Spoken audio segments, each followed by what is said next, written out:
So in this video, I'm going to show you how to solve for the forces in this truss. The first thing we need to do is find the reaction forces at our pin and our roller. So for our pin, we're going to have 2 reaction forces, and our roller, we're only going to have 1. The next thing we need to do is find all the angles, because we're going to need to find those for finding the forces in all of the members. So for this one, everything that's not a 90-degree angle happens to be a 45-degree angle. And the first thing that we can do for solving our reaction forces is find our reaction force for this one right here. Our reaction force at E going in the Y direction. So because we know that all the forces in the Y direction, the sum of all the forces need to equal to 0, we can use our other 2 forces right here, and those will help us find our reaction force. So when we do the equation, we can see that this arrow should actually go in the opposite direction.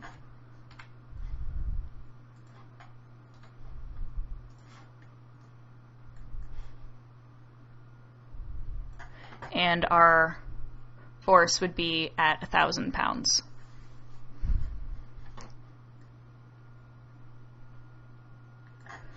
Alright, so the next thing we need to do is solve for the reaction forces going in the X direction. So we know that we need all of our moment forces to be equal to 0. And we know that our moment force is our force times the distance. So for this one, we're going to use the moment force around this one point. So we're going to focus on this point and go calculate all of the moments for all of the other forces that are on here. So we can ignore these 2 for our calculations. And we can figure out that this one right here changes to 1,500 pounds.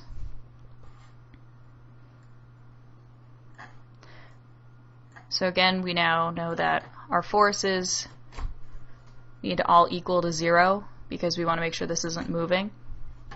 So we can use our REX and our RDX to help us find REX. So this one again would go in the opposite direction.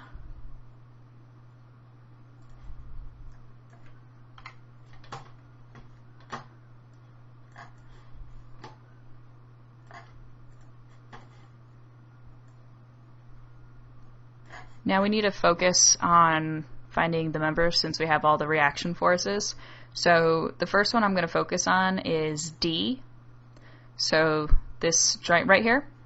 And if I draw a free body diagram for that one joint, we have member DB, member DE, and reaction force DX.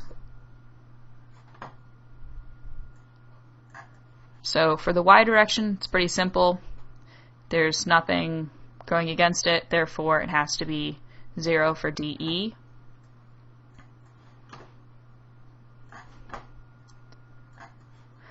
And again, for our X direction, it has to equal 0. So we can see that our reaction, or our force for member DB would be the opposite of reaction force DX.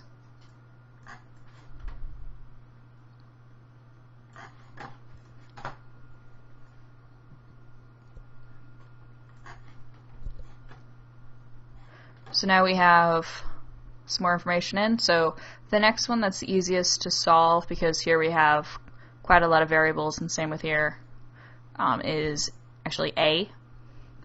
So for A, we have our force, and we have 2 members.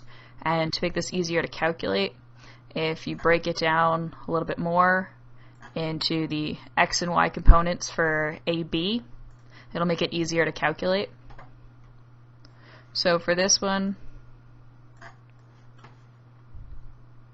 we can calculate our forces in the y direction easily. So we can figure out that ABY is 500 pounds. And then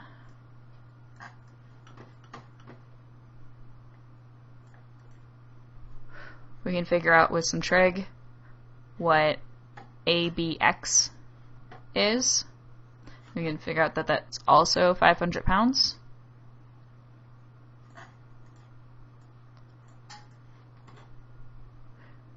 And now we could figure out our forces in the x direction.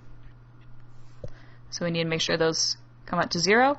So we can see that our member AC is 500 pounds.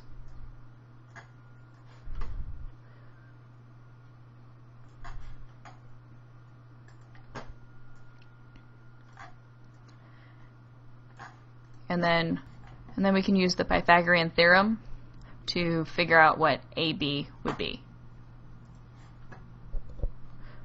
So if you're wondering how I figured out what direction ABX should be going in, it's because of ABY, because it's a member.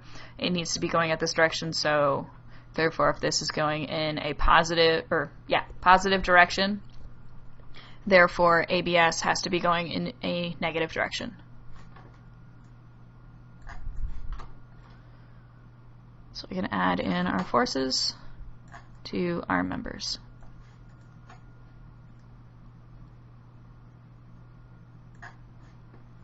Alright, so next, the easiest one to do would be C. So if we look at this, all of our forces are going nicely in the x and y direction, so we don't have to split it up. So if we look at the x direction, this one's just the opposite. So it's 500 going in the positive direction.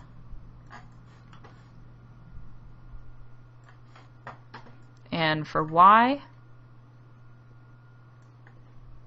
oh, whoops, I mixed those. So the first one was the y, and the second one is x, but they're both actually the same numbers.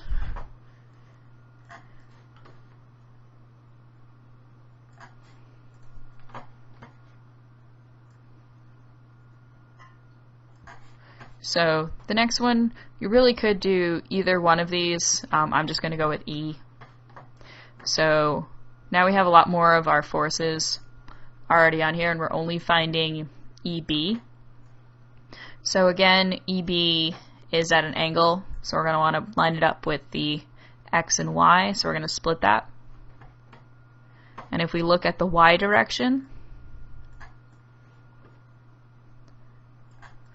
we can see that our EBY is 1,000. So it's negative 1,000 because it's going down. And now we can look at our X direction. So if we're going here, we can see that this one right here would be 1,000.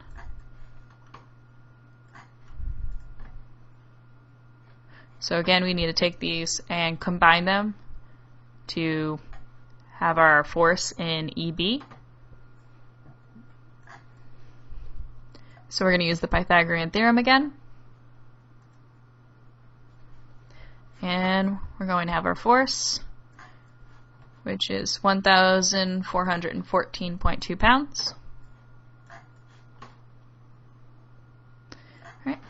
So right now we found all of our forces and all the members, but one thing that you're going to want to do just to make sure that you don't have any mistakes is always just check that last joint that you have, because if you do that and everything works out properly with the math, then you know that you did it correctly. So again, we have some at some angles. So I'm going to move that over. So this one was split up into the X and Y components, and this one again was split up into X and Y components. So if we look in the Y direction, everything equals 0. And if we do the same thing in the X direction, everything equals 0. Therefore, all of the math was done correctly.